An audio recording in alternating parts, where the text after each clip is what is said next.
Selamat sore sahabat Femina. Jumpa lagi di Instagram Live Femina yang hari ini bakal ngobrolin soal makanan. Siapa sih yang di sini seneng banget hunting restoran terbaru di kotanya ya? Oke. Semoga kita semua dalam keadaan sehat walafiat sahabat Femina. Sedang ada di kota mana teman-teman? Boleh tolong ditulis di kolom komen. Ya, saya Trianur Agustina, jurnalis Boga Femina yang akan memandu acara live sore ini. Nah, ngobrol-ngobrol soal restoran, kemarin kita sempat bikin polling ya, kecil-kecilan di Femina tentang restoran seperti apa sih yang teman-teman sedang senang kunjungi ya.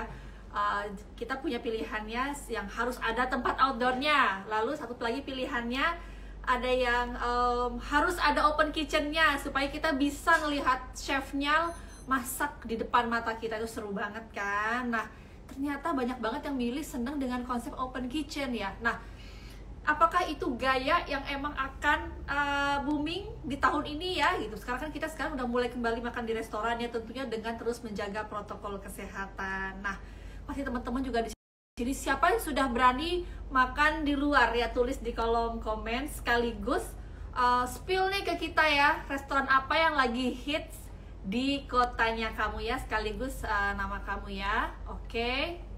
Jadi kita topiknya adalah bakal ngobrolin gaya tempat makan apa yang bakal booming di 2022 ya. Oke. Nah, narasumber kita Kevindra Sumantri. Nah, kalian wajib nonton nih kalau yang suka hunting tempat baru dan mencoba makanan-makanan baru. Tria pasti salah satunya ya gitu. Kayak selalu nyari gitu kalau di Jakarta, aduh weekend depan gitu atau mulai Jumat nih kita harus makan di mana gitu, udah langsung nyari-nyari gitu di listnya. Jadi siapin catatan ya, karena buat bucket list nih kita harus nyoba apa kalau lagi di Jakarta. Nah, Tria mau cerita sedikit tentang narasumber kita sore ini supaya sahabat Femina tahu apa sih yang bikin kami yakin ya mau ngobrol-ngobrol soal tren restoran 2002 sama Mas Kevindra ini ya. Oke, Kevindra Sumantri dulu orang sudah di sini kayaknya ya. Kevindra Sumantri dulu sempat dikenal sebagai salah satu sebagai peserta MasterChef termuda ya. Jadi dia pernah ikutan MasterChef. Lalu setelah itu akhirnya dia menemukan passionnya di dunia editorial ya. Jadi Kevin bekerja di berbagai macam media. Jadi dulu dia, kalau teman-teman tahu YouTube Kokiku TV ya, yang resepnya banyak banget, itu Kevindra juga menjadi salah satu yang pertama yang menjadi yang mengisi resep-resep di sana. Dan juga akhirnya Kevindra mendirikan sebuah media namanya Top Tables, oke. Lalu juga Kevin juga pernah menjadi host Netflix ya. Kalau teman-teman ngelihat Netflix Street Food Asia, nah di situ ada Kevin bercerita tentang makanan-makanan di Jogja ya. Jadi pokoknya dia kece banget deh, teman-teman bisa nanya restoran apa nih di Jakarta yang harus kita datengin, harus kita coba nih ya. Kita udah mulai wisata kuliner lagi. Nah, Kevindra juga akhirnya sekarang menjadi co-founder media kuliner Vistin. Dan Kevindra juga walaupun usianya masih muda nih ya, dia sudah membuat 3 buku ya. 3 buku tentu semua topiknya tentang restoran ya. Yang satu adalah bukan cuma restoran, yang pertama justru Jakarta street food ya. Jadi Kevin juga suka dengan makanan-makanan kaki lima ya, street food, rumah makan legendaris. Nah, itu salah satu kesukaannya dia juga ya. Lalu setelah itu sekitar mungkin di sekian tahun sebelumnya, kayak dulu Jakarta Street Food itu Kevindra tulis di tahun 2017. Setelah itu di tahun 2020 Kevin menulis tentang The Art of Restaurant Review. Kece banget kan ya. Jadi emang Kevindra ini sering banget mengisi di berbagai macam tempat. Gimana sih cara menulis restoran review gitu ya. Akhirnya dia bukukan tuh semua ilmu-ilmunya. Dan bukunya yang terkini juga adalah Jakarta A Dining History. Jadi dia menulis tentang perjalanan rumah makan restoran-restoran di Jakarta dari abad ke-19 hingga 1990 ya. Menarik banget ya. Tanpa berlama-lama, Tria akan segera undang Kevindra Sumantri ya. Oke. Jadi kita bakal ngobrol nih. Kebetulan kemarin Kevindra menulis tentang review di Femina bakal tren di 2002 gitu ya. Jadi kita akan langsung ngobrolin tentang isi artikelnya di sini ya. Tapi saya ada beberapa pertanyaan-pertanyaan menarik lainnya gitu ya. Jadi saya menunggu jawaban dia. Halo Kevindra, sehat? Hai Tria. Halo, sehat. Nah, Halo, halo, Mbak nah tuh Femina. teman-teman Halo. ya. Ini senang Apa banget nih Kevin kabar? bisa meluangkan waktu kita karena dia sibuk banget ya, sibuk menulis ke sana kemari dan juga kan lagi ada acara show baru ya, show untuk tentang dining scene juga tentang restoran rumah tentang kuliner ya Kuliner. di Dining, See dining food. Today News. Yes. Yes. Bener ya? Nah, oke. Betul, di situ Nah, Day jadi News. kita bisa langsung nih Betul, ngobrol betul, sama Tria. hostnya nih, Kevindra. Nah, kamu kan kemarin nulis buat Femina nih ya. Oke, Kev, kita Yes, mau boleh. buat yang pada FOMO nih, buat yang pengen pada nyatetin, Betul. apa sih restoran, kafe yang harus kita datengin di 2002 ini ya. Lalu kan sekarang pandemi ya, sekarang pandemi udah oh ya 2022, Bu. ya ya 2002, 20 tahun sekarang yang lalu. pandemi masih berlangsung nih kayak tapi kan tetap sekarang kita sudah restoran sudah menjalankan protokol-protokol Betul, kesehatan ya supaya kita juga sebagai konsumen nih kita sebagai mau jajan-jajan di luar betul, tetap bisa akhirnya lebih merasa percaya diri untuk datang ke tempat yang bikin penasaran. Teman-teman nanti boleh lo tulis di kolom betul. komen. Pokoknya ada 3 pertanyaan terbaik. Kevin mau ngasih hadiah ya. Yaitu akan ada untuk 3 pemberi pertanyaan terbaik. Yaitu 1 buku Top Tables. Itu tentang panduan restoran di Jakarta juga. Ya, Lalu ada juga tentang yang terbaru ya, betul. tentang panduan makan bakmi ya. Apa namanya? Betul, Matt. Jakarta Food Map ya. Betul.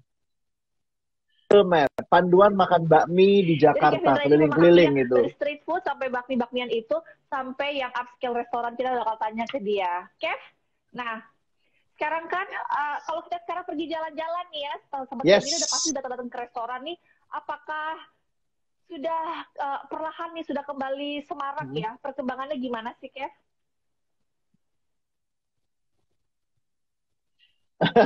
Ini pertanyaan yang menarik banget, Tria, karena orang Jakarta itu suka banget nongkrong ya. Orang Jakarta itu sangat-sangat suka sosialisasi. Saya selalu bilang kalau restoran itu orang datang ke restoran tuh terkadang bukan karena makanannya kalau di Jakarta, tapi karena kita pengen ngobrol sama teman. Kita kangen ngobrol sama teman, sama sahabat gitu. Jadi begitu ada aturan yuk dibuka, langsung tuh pada ngumpul semua, pada ke restoran, pada makan semua gitu. Nah, itu yang sebetulnya bikin ketika ada pelonggaran COVID ini, apalagi setelah semuanya divaksin gitu ya, lalu ada PPKM, menerapkan protokol kesehatan, langsung tuh dibanjiri lagi oleh konsumen-konsumen setia yang udah kangen sebetulnya. Aku salah satunya juga ya, Kak Kevindra ya, kalau kayak pergi ke restoran tuh seneng banget kayak udah orang Jakarta kan dulu sebelum pandemi kayaknya setiap pulang kantor harus mampir ke restoran ya. Setelah bener itu aku tuh. Gitu. Nah, Kevindra kemarin juga nulis di Femina, thank you banget di edisi Desember 2021 ya, seperti forecast ya tentang apa sih yang bakal tren, apa sih yang bakal bisa kita lihat lebih lagi di tahun ini.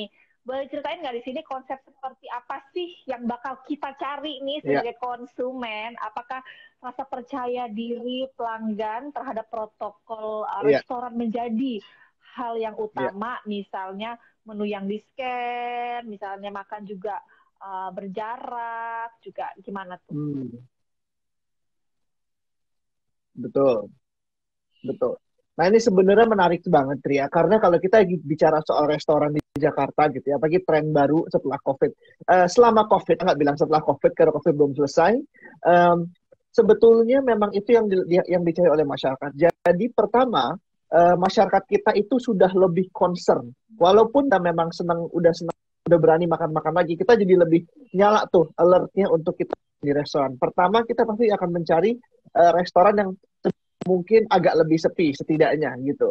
Kalaupun ternyata kita nggak dapat restoran yang lebih sepi, kita pasti akan coba untuk restoran yang cari tempat duduknya yang agak lebih di luar gitu atau al fresco, dan itu kelihatan sekali peningkatan booking. Kalau ditanya di beberapa teman saya yang punya restoran gitu ya, peningkatan untuk booking restoran di outdoor area tuh jauh lebih tinggi sekarang, atau bahkan sama tingginya gitu. Nah, itu yang menarik. Jadi orang rebutan tuh sebetulnya pada pengen booking di luar. Nah, lalu juga bagusnya teman-teman itu di restoran juga sangat menerapkan protokol kesehatan. Contoh, sebelum menu aja sekarang semua di-scan. Atau kalau kita mau bayar mau bayar aja kartu kredit atau debit kita juga mesti pakai hand sanitizer dan lain sebagainya Iya, gitu. iya. Jadi sebetulnya itu juga sudah diterapkan Iya, Tria bahkan sekarang sama ada sama yang teman-teman di restoran silakan sendiri di-scan menunya, tapi gitu. silakan juga langsung bayar. Jadi kan ada yang langsung kayak settle your bill ya di handphone kita gitu. Bahkan sampai sini kita kayak, oh iya saya sendiri ya, oh, oke gitu. Betul, betul, Karena emang betul. benar-benar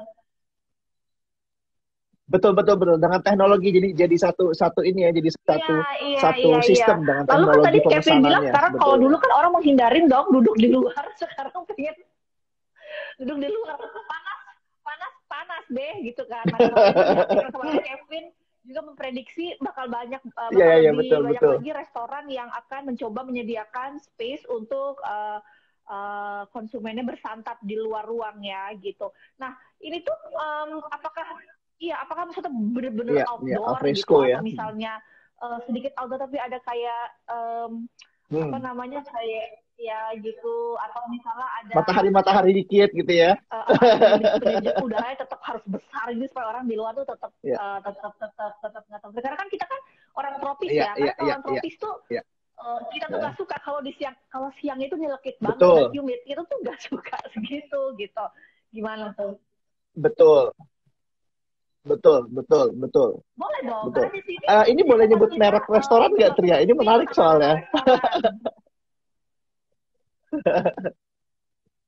Boleh ya. Nah, ini yang sebetulnya menarik. Tadi Triang bilang betul. Ketika aku bilang alfresco atau outdoor, tidak serta-merta yang jebret di bawah payung, hantam sinar matahari, nggak gitu. Tapi lebih kepada area yang indoor, bisa bergabung dengan outdoor, tapi kena. Contoh, ketika Union atau Lowy gitu ya. Kita kan kena tuh AC-AC-nya tuh. Dia outdoor, sebenarnya setengah outdoor. Tapi kita kan kena kan AC-nya dingin-dinginnya gitu ya. Tapi kena sinar mataharinya. Nah, akan seperti itu yang akan lebih banyak seperti itu seperti Union seperti Lowy yang dia bilang Oh, hybrid antara outdoor dan iya. indoor sebetulnya gitu jadi dia di antaranya yang penting ada rasa bahwa oh Hmm. ini di outnya ada udara luar nih ini ada sirkulasi Iya, udara iya, ini ada iya, iya. mataharinya yang Jadi penting itu itu memang gitu. beberapa siasat yang dilakukan. Ada siasat-siasat lain nggak sih yang kadang misalnya mereka menciptakan suasana kayak alam gitu. Ada nggak? Misalnya tiba-tiba tanaman jadi lebih banyak gitu di dalam resto gitu.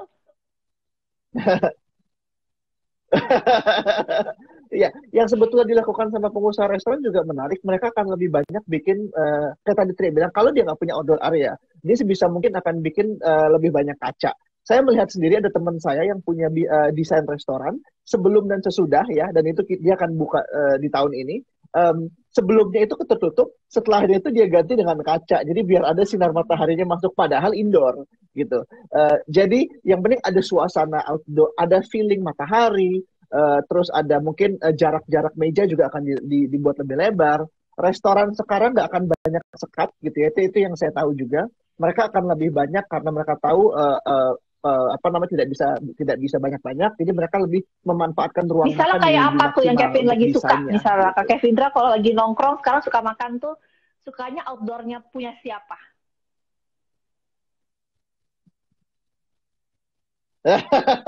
Itu yang tadi udah saya sebut. Saya suka sekali dengan area outdoornya Union. Contoh Cork and Screw. Cork and Screw itu favorit saya untuk outdoor.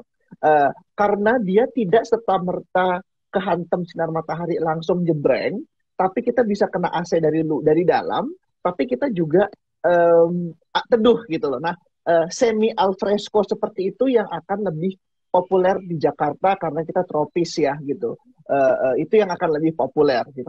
Karena memang intinya kan dari pemerintah sendiri ada sirkulasi udara luar gitu dan ketika kita bicara mengenai desain restoran seperti itu, sirkulasi udara luar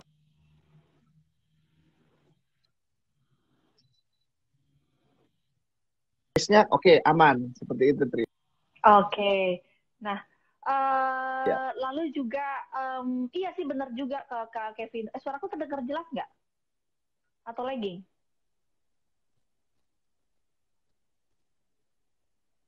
Tunggu. Ibu produser suaranya Kevin. Tes tes Kevin. Oke. Tes. Gitu. Oke. Kevindra suaraku terdengar nggak? Kenapa? Oke.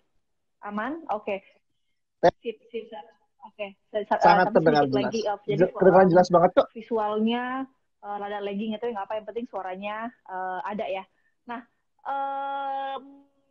sama tuh bener kayak kayak Mm-mm. kayak misalnya kayak Monster Spoon gitu ya, Monster Spoon yang di Peak gitu. Kalau teman-teman suka ke Urban Farm di Peak gitu ya, suara saya ada.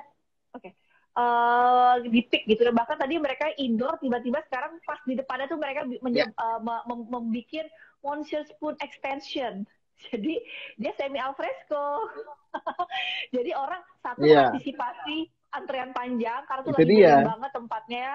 Anak kayak Gen Z suka ke situ. Plus mereka bisa duduk lebih Benar, feel secure karena bisa betul, dapet outdoor juga walaupun di atasnya ada atapnya gitu. Aduh banyak banget deh. Kemarin kita juga habis nulis Kak Kevindra ada juga nulis tentang betul. coffee shop Tanatap. Tanatap Artisan itu dia buka di Ampera besar banget dan bener tadi kayak kata Kak Kevindra ada partisi-partisnya dari kaca juga. Jadi kita nggak merasa kayak berjarak ya dari luar ruang gitu. Keren banget. Booming sekarang, Tria, karena memang kan pandemi itu bikin orang tuh Ya, agak parno ya terhadap apa yang makanan mereka gitu. Jadi orang tuh kayak kita tuh pengen tahu sebetulnya bagaimana apa makanan kita tuh dimasak oleh siapa sih, gimana sih cara masaknya dan lain sebagainya. Nah, sebetulnya itu semua terpampang oke. nyata ketika restoran membuat open kitchen gitu, dan itu sudah akan kelihatan dengan jelas. Kita bisa memantau kebersihannya, protokol yang digunakan oleh teman-teman di dapur. Kalau kita di restoran yang tidak open kitchen kan kita nggak tahu di belakang seperti apa gitu. Makanan kita dibuatnya seperti apa. Jadi itu lebih lebih bagus juga, Tria, dari sisi kedisiplinan teman-teman di dapur itu juga bisa lebih disiplin, tapi kita sebagai konsumen merasa lebih nyaman lah ya, kita ngerasa lebih aman. Oke. Oh, at least I Jadi know kalau dulu mungkin makananku alasannya dibuatnya cuma kayak supaya gitu, kesannya mungkin gitu. dinamis gitu ya. Tapi sekarang ada unsur Keren, gitu. uh, Ada unsur keren, konsumennya pengen minimalis gitu yakin kan. ya. Apa sih seberapa higienis, seberapa bersih gitu kan kitchen yang akan mempersiapkan makanan mereka. Nah, Betul, nah ini ya sebetulnya pandannya konsep mereka, open kitchen itu bahkan cocok nggak kita, sih? bener. Tiba-tiba kayak Kevin bilang ini bakal tren. Oh tiba-tiba semua orang bikin gitu ya, kafe-kafe pada bikin. Ya, kalau kafe ya di open bar lah gitu. Tapi kalau kayak Hmm. restoran gitu, ini konsep Hmm. yang bisa serta-merta diaplikasikan Iya, ke iya, semua orang nggak sih, iya, ke semua restoran gitu? What do you think cocoknya tuh kayak restoran seperti apa? iya. Sebetulnya enggak ya, itu benar. Konsep open kitchen itu sebetulnya lebih cocok diaplikasikan ke restoran yang lifestyle gitu ya. Lifestyle itu seperti kalau teman-teman senang ke Ya, tempatnya Ismaya Group, Union Group, Potato ya. Head, nah itu cocok tuh open kitchen karena keren. Nah tapi ada beberapa budaya-budaya restoran yang emang juga udah menerapkan open kitchen kan, Tria, ya, seperti restoran Jepang gitu ya. Restoran Jepang kan sudah sebetulnya udah menerapkan open kitchen dengan dia bikin sushi barnya di luar gitu. Dan beberapa misalnya barbecue restoran gitu ya juga memang sudah open kitchen juga hitungannya. Jadi memang tidak bisa serta merta gitu semuanya dibikin open kitchen. Misal restoran keluarga atau seperti kayak sate khas Senayan, nggak mungkin dong tiba-tiba dibikin open kitchen gitu ya. Jadi emang jadi emang lebih kepada restoran yang gaya hidup lah. Seperti kalau misalnya di Surabaya, di Medan, di Jakarta gitu, restoran-restoran tempat ngegaul lah yang ada Iya, iya. Atau barnya juga gitu. mungkin Itu akan lebih restoran banyak yang memang dia gitu. kayak chef driven banget, chefnya terkenal, punya personality gitu kan. Ya emang iya kan, pengen ya orang pengen Betul. ngeliat nih Sekalian before pengen dikasih gimana lihat gitu gitu ya. ya. Nah, kalau open Heeh. kitchen yang lagi keren banget di Jakarta itu apa? Betul. Atau bukan lagi keren banget? Oke, ya nanti kita Oh, bakal August tanya-tanya dong, lebih Tri jauh ya. sama August ya, karena kita bakal nanyain ke Kevin. Aduh, Nah, gitu. boleh. Karena kita nanti Restoran bakal August tanya ya, itu favorit. apa aja sih restoran Heeh. atau kafe yang harus datengin sekarang-sekarang ini. Nanti kita bakal tanya lebih jauh. Emang kalau di August seperti Hmm. apa open kitchen-nya? Beda beda kayak kalau misalnya gini kan, kalau open kitchen misalnya kayak kita, kalau Kalau misalnya ke kalau kalau restoran misalnya apa? Ke from heeh, kitchen gitu ya. Dia kan open, kita bisa melihat gitu. Tapi setengah gitu kan. betul, Kalau August ini seperti apa? betul, Open kitchen betul, lebih kayak lebih konsep. betul. August itu kita punya candaan. Bener, August itu kita punya candaan itu kitchennya telanjang, kayak naked kitchen gitu. Jadi bener-bener sama sekali bukan yang open kitchen setengah, tapi bener-bener dari atas sampai bawah. Jadi kalau kawan-kawan di sini, teman-teman di sini sempat ada waktu gitu ya ke August restoran di SCBD, itu bisa ngeliat tuh. Jadi benar-benar kitchennya itu plong, pintunya tuh nggak ada, jadi kita betul-betul bisa ngelihat istilahnya chefnya lagi pakai sepatu apa, lagi di bawah kakinya celananya kotor apa enggak, itu bisa Jadi kelihatan kayaknya gitu. Jadi benar-benar plong. Itu seru banget, seru jadi banget. kayak Kayak nonton seamless dong. sinetron. Nyari seamless dong antara orang duduk dan orang makan. Seamless. Yes, jadi seperti tidak ada hubungan, tidak ada pembatas gitu. Dan itu seru sekali. Tapi seperti Tria bilang tadi, konsep seperti itu hanya bisa keren, hanya bisa asik ketika chef driven restoran yang dibuat seperti yang telanjang. Saya bisa bilang kayak kitchennya itu bertelanjang yang kosong, nggak ada pintu gitu ya. Ketika tiap chefnya itu benar-benar rapih, benar-benar menerapkan apa namanya higienis, itu tuh baru kelihatan keren tuh. Kalau kita koges tuh chefnya keren-keren gitu, bajunya, jaketnya rapih, Oke. rambutnya, Hai Ayun, jadi kebetulan Ayun atraktif lagi gitu. nonton juga ada Mbak Rindy Nimpuno. Hai, teman-teman yang mau berikan pertanyaan ada yang mau kasih pertanyaan silakan tulis di kolom komen. Nanti ada hadiah dari Kevin akan langsung Halo. dikirim bukunya ke 3 rumah pemberi pertanyaan terbaik. Oke. Nah kalau misalnya kayak si August itu dia seamless kitchen, emang kita nggak kepanasan? Emang dapurnya nggak Ya. panas?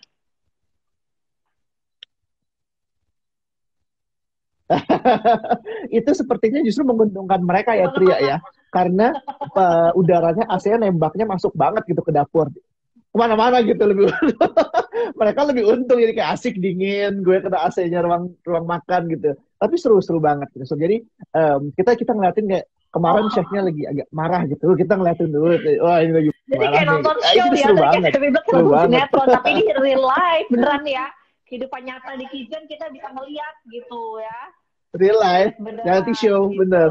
Nah, Heeh. teman-teman tadi ada beberapa pertanyaan yang sudah memberi pertanyaan. Nanti kita akan tanyakan ke Kevindra ya nanti di akhir acara. Jangan lupa nantikan siapa yang bakal dapat hadiahnya ya, akan kita Ya, nantikan yang pemberi pertanyaan terbaik akan dipilih oleh ibu produser. Nah, yang juga katanya bakal jadi tren ya, pasti sudah terasa juga nih gara-gara didorong oleh pandemi, menu makanan sehat hmm, mulai bermunculan. Karena kalau dulu tuh kalau di restoran kan kayaknya chef itu nggak mau ya, dia menjauhi ya, makanan sehat karena mungkin juga konsumennya berpikir bahwa itu nggak enak, itu hambar gitu. Terus sekarang kalau kita pergi ke menu restoran gitu tiba-tiba bisa ada kayak section bener, tersendiri di menu bener, gitu, yang lebih sehat atau misalnya kayak meatless gitu. Itu bakal bakal ya, bakal bakal lebih bermunculan lagi ya, dan kenapa? bener, bener. Yes, yes banget, betul banget ya. Jadi ini ya yang menarik dari pandemi ini, walaupun itu sangat negatif, tapi pandemi itu mengubah pola pikir dan pola hidup kita ya.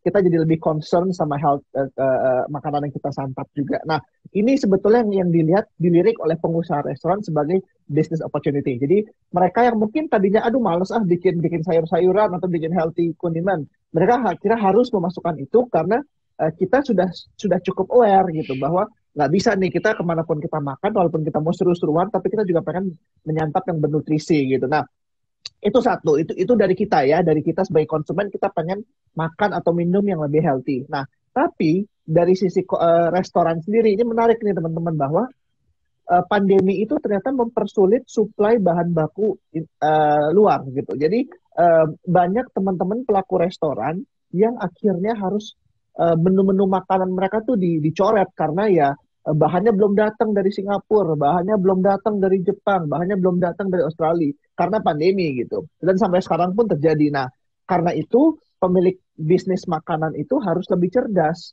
Yuk, mari gunakan, mereka akhirnya menggunakan ingredients yang lebih lokal gitu. Ingredients yang lokal, yang lebih lebih bertahan, yang lebih gampang dicari. Nah, itu yang akhirnya membuat jangka panjang bisa lebih bergizi makanannya karena kita bukan cuma lebih bergizi tapi lebih sustainable gitu.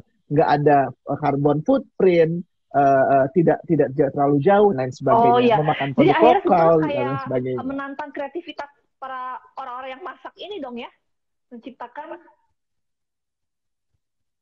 Betul, betul, betul banget. Mereka ditantang karena kondisinya harus begitu. Jadi mereka mau nggak mau harus, aduh, ini puter otak nih.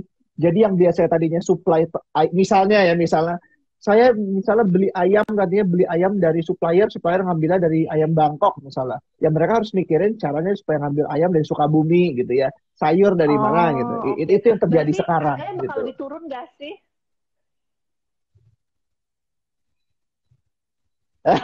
Kalau itu jangan tanya saya dong. Tapi memang itu memang sebetulnya harusnya mungkin bisa lebih stabil ya. Setidaknya mungkin turun enggak, tapi lebih stabil gitu. Karena suplai bahan bakunya juga lebih stabil gitu. Ini yang menarik sebetulnya. Dan mungkin yang akan menarik juga rasanya akan berbeda gitu. Bisa lebih oke, bisa nggak lebih oke karena bahan Jadi bakunya bakal kan lebih beda ya, gitu. Beda daerah. Seru banget lah tahun ini karena tuh. kita udah Tahun 2 ini tahun lagi di seru banget. penjara. Tahun ini lagi. Jadi kayaknya kita pengen makan di mana-mana gitu Benar, ya. benar. Jadi Jadi kalau tadi pengennya kita makan harus terus banget aja sama nih. lokal ya, jadi lebih sehat juga bagi kita ke lingkungan karena mengurangi carbon footprint. Jadi bakal lebih ada kayak lokavor bakal lebih bermunculan yang lokavor kecil gitu ya, yang kayak di Bali gitu ya. Jadi ya. Yes, yes, benar. Dan sebetulnya chef-chef yang muda udah banyak larinya ke situ. Nggak, udah banyak larinya ke situ, Tri. Dan Tria juga sering makan sama saya kan ya, sama aku kayak kita keliling makan. Itu yang banyak mereka lihat. Mereka udah mulai kayak, pengen tahu deh petani di sini tuh gimana. Oh, ada kemarin teman saya yang baru pulang dari Salatiga, ya, khusus mau nyari supplier sayuran. Dia datang ke farmer-farmer di Salatiga gitu, untuk cari kubis, supaya sayuran. Dia mau langsung ambil dari Salatiga ke restoran dia. Menarik gitu. Jadi Makanya akhirnya itu menarik memang banget. petani-petani pun jadi kita ini bahkan misalnya kalau kita mau bisnis bahan makanan lokal kita punya kesempatan loh, kita bisa jadi supplier karena sekarang chef-chef itu lagi melirik bahan lokal. Nah ini pasti juga opportunity bagi teman-teman yang punya bisnis jual beli ingredients. Nah ini mulai boleh nih masuk-masuk ke restoran ya. Kalau dulu kan misalnya mungkin cuma ke restoran family restoran gitu. Sekarang restoran lifestyle pun udah Betul, mulai mencari unik-unik ya. betul. Benar, benar Nah, banget. ya ini juga tadi Udah mulai banyak nyambung dicari juga nih. Jadi sebetulnya pertanyaan gitu. selanjutnya tadi sudah terjawab ya, apalagi yang sedang dieksplorasi para chef di luar menu sehat atau bahan-bahan lokal sedang menjadi eksplorasi selanjutnya. Jadi teman-teman, pokoknya kalau sekarang pergi ke restoran bakal nemu tuh tiba-tiba kayak sayur-sayuran lokal mulai bermunculan ya di buku menu ya. Sebelumnya mungkin kita nggak pernah lihat gitu. Wah, ini kan sayuran misalnya sayuran kampung aku gitu. Kalau kan sayuran yang mama aku dulu suka, ternyata jadi masuk menu gitu kan. Benar. Iya, ini kok ada kulit belinjo, ini Iya, kok ada nah gitu kecipir, ya. nah kayak Nah, jadi gitu. sebetulnya ini kan bisa jadi karakteristik restoran-restoran di Jakarta nggak sih? Karena misalnya kalau kita misalnya ngobrol soal restoran yang jadi bahan omongan, misalnya kalau kita kayak nggak sejauh-jauh misalnya ya ke Iya, Singapura atau ke KL gitu kan. Kita aja sebagai turis Indonesia kalau ke sana, aduh harus datang ke restoran betul. ini gitu, karena berbagai macam alasannya. Dia menunya ada menu Iya, peranakan, ada iya, segala betul. macam. Ini sebetulnya bisa jadi kekuatan Betul. restoran-restoran Betul. chef-chef muda dong untuk ngulik bahan lokal.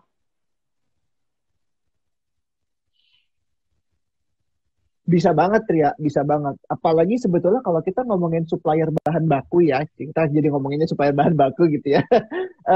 Mereka udah pasti Jakarta atau Jabodetabek itu jadi prioritas, supply prioritas. Jadi sebetulnya nggak kesulitan untuk teman-teman pelaku restoran, chef-chef muda ini untuk mencari bahan baku lokal dari daerah manapun sebenarnya nggak kesulitan gitu.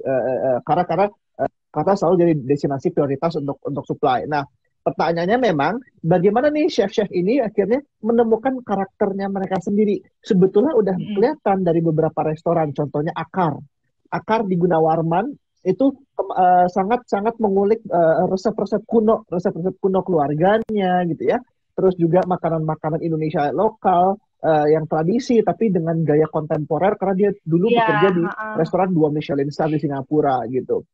Lalu August yang tadi saya bilang gitu kan juga restoran yang sebetulnya gayanya Eropa kontemporer gayanya, tapi bahan baku makanannya tuh bahan baku kita bisa ayam dari kemarin dia bilang ayam dari situ Bondo atau mana dari Jawa, Andaliman dan lain sebagainya. Itu mulai kelihatan tuh Tria gitu, udah mulai Bagi kelihatan kita yang di pelan-pelan. kota-kota besar itu mungkin kita belum pernah ngerasain gitu ya.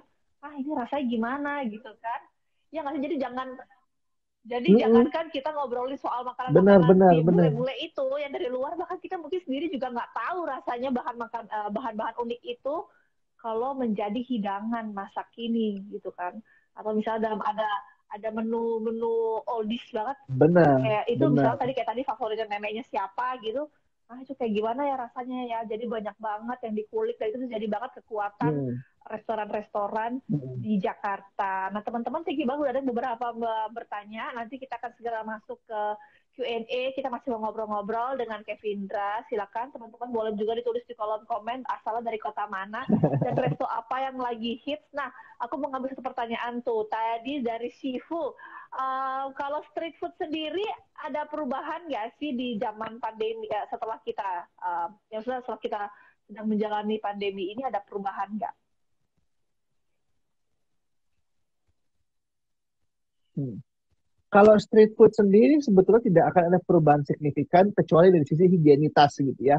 Nah, ini yang aku juga tahu bahwa beberapa pemda-pemda daerah itu justru sedang mendorong untuk apa namanya teman-teman pelaku kuliner kaki lima street food itu untuk lebih mengedepankan sisi higienitas. Tapi kok dari cita rasa dan lain sebagainya itu tidak akan ada perubahan. Kenapa? Ini menarik nih teman-teman, karena kalau kita ngomongin perubahan, itu kan kita bicara mengenai tren ya, mengenai sesuatu yang lagi tren, lagi segala macam. Nah, dengan nggak adanya mobilitas, orang nggak banyak traveling, even di luar negeri juga apa namanya movement aktivitas juga terbatas, tren tuh jadi lebih lambat sekarang munculnya gitu ya. Kecuali kayak 2 tahun lalu gitu tiba-tiba dalgona dan lain sebagainya, tapi itu tidak kena ke street food. Nah, untuk sekarang diprediksi bahwa tren itu tidak akan bergerak secepat dahulu gitu. Yang mungkin dulu setiap 2 bulan sekali ada tren, mungkin sekarang baru akan ada 3 sampai 4 bulan atau 4 bulan sekali lah baru ntar mungkin ada tren baru. Itu semua karena keterbatasan mobilitas.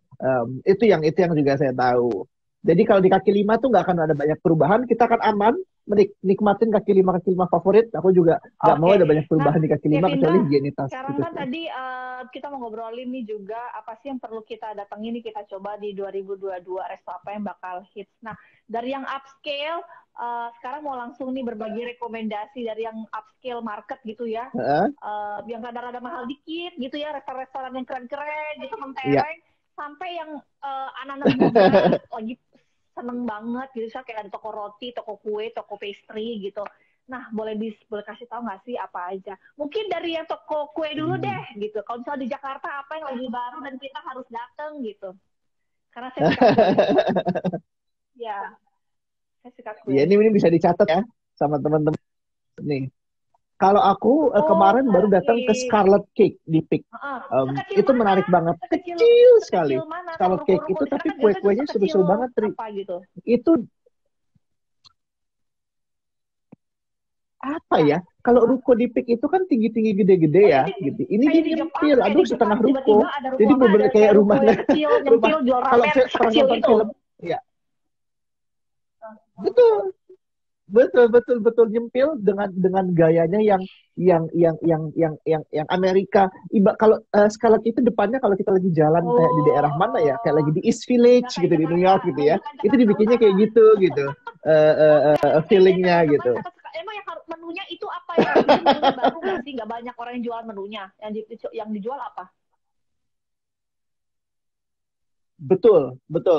Nah, menunya menarik. Dia tuh ada macaron, jadi berbagai macam makaron tapi tebal-tebal. Kemarin yang saya coba itu ada raspberry campur apa saya lupa tuh, enak sekali. Lalu ada dia matcha dan matcha raspberry, sorry. Jadi ya betul tuh enak sekali.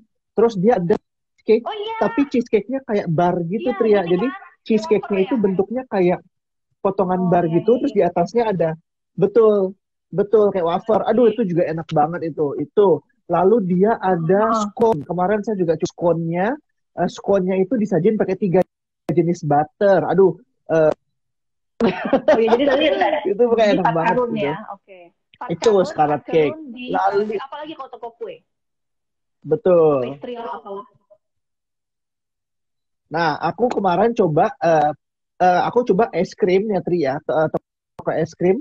Aku baru pertama kali coba ke First Scoop. First Scoop ini kita agak ke selatan nih gitu ya, di Darmawang. Teman-teman, rekan-rekan, kalau ada waktu harus dicoba es krimnya mereka. Seru banget karena es krimnya mereka itu menggunakan jadi ada namanya Kool-Aid. Dia pakai inspirasinya dari es krim bahan baku kayak sirup-sirup dari Amerika. Terus ada Cookie Monster, terus ada segala macam es krim yang flavornya nggak akan ketemu dimanapun di Jakarta. Saya nggak pernah ketemu itu. Rasa-rasanya. Oh iya. Itu Kool-Aid itu favoritku Kool-Aid. Kool-Aid itu dia campuran kayak kayak sirup, ada lemonade di atasnya, terus ada kayak sorbet di bawahnya, terus ada kayak es krim moody, terus di tengahnya ada kayak es krim moody zaman dulu di tengah. Jadi berbagai macam layernya tuh. Oke. Itu Nah, Cool kalau nggak Aid salah dia punya Perspoon es itu krim ya aku tahu namanya. Perspoon, tapi gue belum pernah nyoba. Dia itu kayak punyanya Anna Spoon juga. Satu grup. Ya. Betul, Iya tuh Ana ya Spoon yang di dekat ya. Walter mungkin Nah, CD kalau nggak salah, aku lalu lupa. kalau Pokoknya sekitar situ. misalnya ngopi atau tempat minum bar Hmm. gitu, lagi banyak gayanya kayak gimana? Yang harus kita datengin tuh. Apa misalnya ada kayak bar-bar yang Heeh. tersembunyi gitu? Oh, kalau bar itu, waduh favoritku. Baru aja kemarin juga datang itu namanya The Cocktail Club. Itu di Senopati, Oke, di ya, atasnya oke. Pierre, di atasnya restoran Pierre, di Senopati. Nah, Cocktail Club itu nggak ada pelangnya, nggak ada apa-apanya gitu. Jadi cuma datang aja ke situ, tanya mau Cocktail Club. Itu bagus banget teman-teman. Itu em, ya Oh, Union Group emang keren kalau bikin bikin sesuatu. Jadi dia bikin dalamnya itu kayak seperti di stasiun kereta bawah tanah. Nah, seperti di stasiun kereta bawah tanah gitu ya. Dengan dinding-dindingnya tuh subway tiles, terus minuman-minumannya barnya juga waiternya adalah bartender. Nah, bayangin, waiternya adalah bartender. Jadi teman-teman akan di serve oh, sama orang yang oke. mengerti soal Nah itu kan minuman, soal kalau dulu bar. kan kayak Itu kalau bar serunya. tuh orang konotasinya jedeng-jedeng yang berisik ya. Kalau sekarang tuh kayak bar tuh mulai yang kayak kalau ada istilahnya tuh kayak speak easy bar gitu Ya, ya. Jadi kita yang bisa datang lebih lebih private, lebih bisa ngobrol tenang gitu ya. betul. Oh begitu. Lebih nyantai, Hmm. betul, lebih Lalu kalau nyantai, betul betul. Iya, jadi memang sekarang tuh lebih banyak lounge, lounge bar gitu-gitu ya. Lounge bar tuh juga ada, oh, itu paling populer tuh sebetulnya. Kalau kita ngomongin apa namanya di zaman sekarang, karena orang nggak mau terlalu sumpek ya, orang nggak mau terlalu sumpek, orang nggak mau terlalu banyak orang lain yang mereka nggak kenal. Jadi itu juga akan populer. Nah, cocktail club itu juga seperti itu sebetulnya. Di atas gitu. juga ya dia aja sebetulnya yang kita kenal gitu. Tapi ya Jakarta ya, sampai Iya, iya, kapan sih iya, bisa iya, sepi? gitu. Pasti Apalagi akan dengan semua orang sosial tahu media gitu. ini. Nah, lalu kalau restoran nih, Kevindra, apa yang perlu kita datengin dan kenapa? Iya. Waduh, ini pertanyaannya jawabannya banyak, tapi aku singkatin aja. Kalau pilihanku nomor satu adalah August. Tadi mungkin udah kita sebut-sebut. Kenapa? Karena August itu tadi eh, dia memberikan konsep restoran dan makanan yang berbeda yang mungkin belum pernah ada di Jakarta. Gayanya kontemporer, chefnya keren banget Hans Christian dulu di 3 Michelin Star di Chicago. Lalu ada Ardika Dwi Tama, pastry chefnya yang dulu juga pernah bekerja di Bowil Goldpub di Ubud, dan ada general manajernya Mas Budi Cahyadi, 17 tahun, sorry 10 tahun di Mandarin Oriental di London, terus di Jakarta di Cassis. Pokoknya seru banget, experience-nya bagus banget, makanannya oke-oke, set menu special gitu ya, mengedepankan kombinasi makanan yang bahan baku lokal tapi dengan gaya kontemporer. Open kitchen tadi yang saya bilang, kitchennya tuh naked Oke, kitchen apa lagi? itu August, itu nomor satu. Satu kali orang makan berapa harus bayar berapa, Nah, yang Kevindra? kedua yang harus August. datangin. Harus reservasi pasti ya. Karena kita udah ngomongin upskill tadi harus reservasi berapa Nah harganya? ini Kalau set. benar. August itu mungkin per kepala bisa Oke. bisa sekitar 800.000 per pax sekali makan. Karena dia ada menu ala Sip. carte, tapi ada set menu juga bisa gitu. Jadi ya, kalau tadi restoran Tria tanya, restoran yang kedua yang lifestyle datengin apa? Nah, aku tuh lagi suka banget, kebetulan Oke. namanya Fujin Izakaya. Ini baru, jadi teman-teman mungkin tahu Fujin itu udah cukup lama di Gunawarman ya, tapi dia baru mengganti semua menunya total diganti menjadi izakaya konsepnya dengan chef baru. Nah itu luar biasa seru banget juga. Jadi kalau mau minum sake, nah juga bisa ke situ. Makan cemilan makanan-makanan romatayaki, kushiyaki itu juga bisa di situ. Casual Jepang tapi Oke. gayanya tetap kontemporer, Tuh yang upscale suka gitu. rada makan. Itu yang aku suka. Apalagi kalau suka kalau Apalagi suka ya? Apalagi Italian, ya? misalkan Gue jadi ada mikir, beberapa yang apalagi baru ya? buka apa aja. Kalau suka, kayak semua orang suka makan Italia. Oke. Oh, Oma Eli dong. Oma Eli. Teman-teman harus coba Oma Eli. Oma Eli di apartemen Regent lantai 56 itu luar biasa. Kita kan biasa di Jakarta tahu makanan Italia itu adalah makanan Italia kasual gitu. nyantai, kekeluargaan. Ini kontemporer, very nice. Sangat berbeda 180 derajat dengan cateringnya dia yang humble, yang rumahan. Itu keren. Lalu yang harus juga dicoba Tria, ini wajib, tadi Tria nyinggung restoran Italia, yang saya juga baru coba kemarin itu adalah Mozzaria. Aduh, Mozzaria itu di Darmawangsa Square, itu sandwich Italian bar. Jadi dia spesialisnya sandwich teman-teman dengan Italian sandwich, mungkin salami, Reuben, New York Italian gitu ya. Dengan keju-kejunya juga keju-keju Italia semua, dan gitu daging-daging asap, daging-daging Italia semua luar biasa gitu.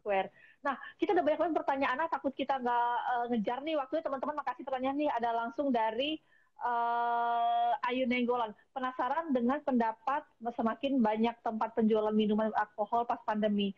Akankah di 2022 tempat makan juga lebih banyak meng-highlight menu-menu dari mixologist mereka? Ini pertanyaannya berat ya, Mbak Ayu ya. Oke, menarik banget ya. Mbak Ayu nih menjebak. Tapi memang betul Tria, sebetulnya sekarang itu selama menariknya ya ketika pandemi, salah satu hal yang lagi meningkat adalah meningkatnya mixologis lokal. Jadi sekarang lagi ngetrend banget tuh menu-menu minuman-minuman alkohol Indonesia gitu ya, dari daerah-daerah, dari Bali, dari Flores. Artisan-artisan maker, mixologis itu sedang lagi naik daun. Nah, sekarang memang kelihatan restoran-restoran yang punya mixologis, yang punya bar, itu akan meng-highlight minuman-minuman mereka. Udah mulai kelihatan perkawinan antara minuman dengan makanan, gitu ya. Contoh misalnya ketika kita ke Kaum, baru 2 tahun terakhir ini Kaum itu betul-betul mendorong koktail Indonesianya mereka, gitu. Yang bisa dipadukan makanan Indonesianya, gitu. Nah, August juga akan melakukan hal yang sama. Akar yang ada di Gunawarman di atas, mereka juga tahun ini akan fokus dengan koktail dan alkoholnya mereka juga gitu. Jadi memang Mbak Ayu ke depan akan mulai kelihatan seperti itu karena demand-nya sudah mulai banyak sebetulnya, terutama di generasi-generasi baru yang pengeluarannya luar biasa ya, yang baru dapat gaji dikit. Habisin buat bar. Gaji dikit, habisin buat bar. Oke, thank you. Ada lagi pertanyaan dari YDT8. Apakah ke depannya restoran akan terus berinovasi dari segi desain ya, mengikuti selera masyarakat? Jadi apakah bisa akhirnya ini mungkin bakal makin kece, desain makin penting nggak? Nah, piye?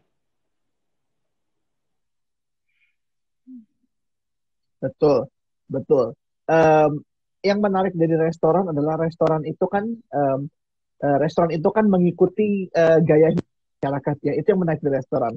Masyarakat urban itu berkembang, selera kita terhadap visual itu berkembang terus gitu. Nah, restoran itu akan menjadi tempat di mana kita bisa, itu dia tadi inovasi desain, inovasi musik, inovasi makanan. Tentu jawaban singkatnya adalah pasti restoran juga akan mengikuti perkembangan desain yang ada di luar, bahkan di Indonesia itu sendiri gitu.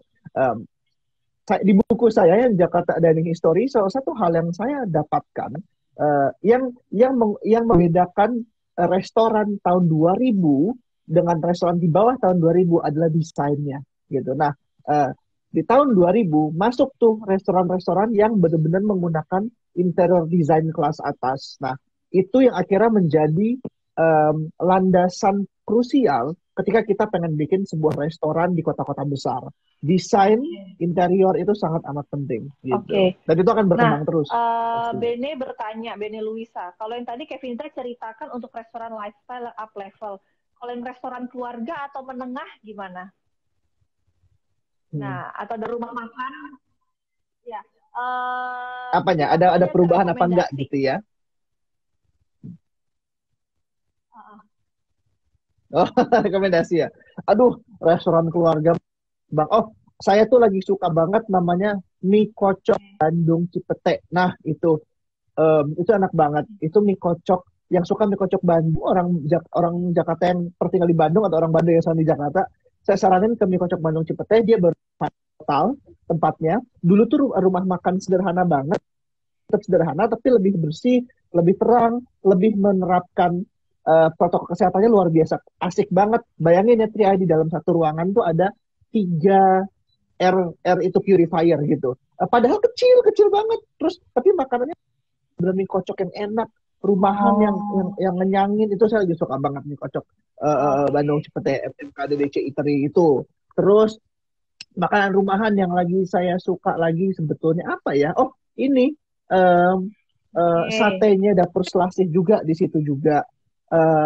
Lalu apalagi ya? Aduh, banyak banget kalau makanan rumahan nih Mbak Bene, Kalau ini rumah pertanyaannya makan, wah. yang rumah makan yang Tapi menarik selalu makanan rumah. yang selalu orang Jakarta selalu suka tuh apa? Misalnya mungkin Kak Bene daerah rumahnya di mana nih? Coba kita tanya ya, makanan daerah rumahnya di Jakarta, Jakarta Barat ya, atau mungkin ada nggak sih favorit Kevindra lainnya untuk makanan keluarga? Nggak perlu baru gitu, atau rumah makan Indonesia? Betul, oh ada dong. Yang selalu saya datengin, yang nggak pernah saya nggak datengin itu adalah restoran Trio di Gondang Dia.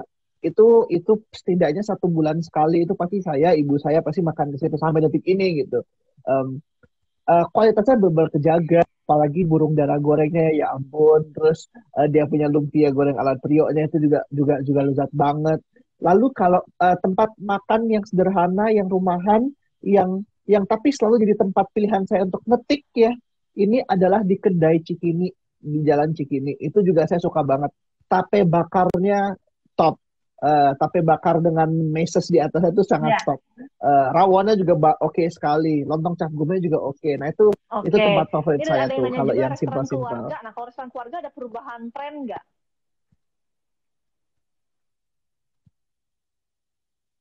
Sebetulnya kalau restoran keluarga nggak banyak perubahan tren. Cuman yang menarik adalah restoran keluarga itu jadi lebih luas untuk jadi lebih mudah untuk berdiversifikasi bisnis. Restoran keluarga sekarang sudah revenue satu terbesar mereka sekarang adalah online gitu. Nah, itu yang menarik. Itu adalah privilege yang tidak dipunyai oleh restoran kelas atas gitu. Restoran keluarga itu sekarang selama pandemi jauh lebih mudah untuk berdiversifikasi menjadi lini bisnis lain, delivery atau misalnya frozen food dan lain sebagainya. Nah, itu yang kelihatan sekali gitu di restoran keluarga. Tapi kalau restorannya sendiri, apakah akan ada perubahan atau tidak di menunya? Sejauh ini tidak. Kenapa? Karena tadi kayak saya bilang bahwa ketika COVID, orang itu justru lebih pengen makan-makan yang simple, yang ada tuh bagus dari saya lupa tulisan tentang dari psikolog dari luar itu bagus sekali berbicara bagaimana justru ketika masa-masa pusing stres pandemi ini orang tuh kembali lagi ke makanan rumah, makanan yang simple, yang menenangkan hati, comfort food. Nah, maka dari itu mungkin nggak akan ada banyak perubahan di restoran keluarga. Tapi pasti mereka akan jauh lebih mengedepankan protokol kesehatan. Karena apa? Karena di restoran keluarga itu ada orang tua dan anak kecil. Itu yang akan mereka terapin lebih tinggi. Pertanyaan satu, boleh dijawab singkat aja. Ada resto yang mengurangi menunya dan saat diskon itu sudah sold out. Padahal kita sudah di dalam. Itu taktik karena pandemi ya?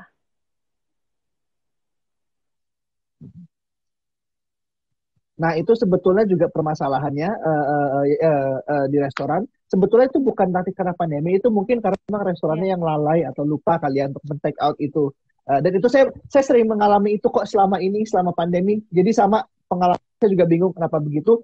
Mungkin itu tadi, karena tadi saya bilang supply itu belum datang. Pandemi itu mengubah supply. Jadi banyak menu-menu yang akhirnya mesti take out, yang habis dan lain sebagainya. Thank you banget Kevindra.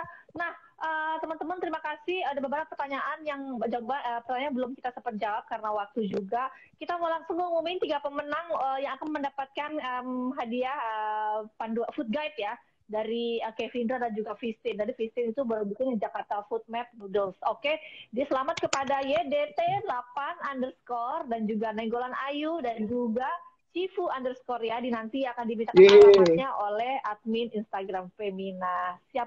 Oke, Kevindra, thank you banget. Singkat saja, ada pesan khusus untuk para business owner?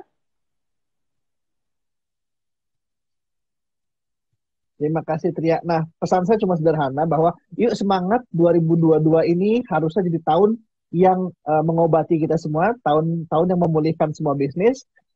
Mari semangat sama-sama gitu ya. Kita akan saling support, tetap optimis, tapi juga tetap jangan terlalu jangan kendor, itu yang paling penting. Jadi biar kita sama-sama bisa pelan-pelan naik lagi dan kita berusaha semua kembali menjadi normal lah gitu Oke, di nah tahun yang teman-teman baru boleh ini. langsung Masih juga Januari soalnya. ditonton ulang acara ini kalau tadi sudah sempat nyatet tentang rekomendasi Kevindra lainnya. Oke, terima kasih sekali Kevindra atas waktunya dan teman-teman sahabat Femina yang sudah menyimak. Jangan lupa ditonton juga acara Kevindra terbaru di Today News, yaitu C Indonesia ya, melihat panduan kuliner dari Kevindra. Siap.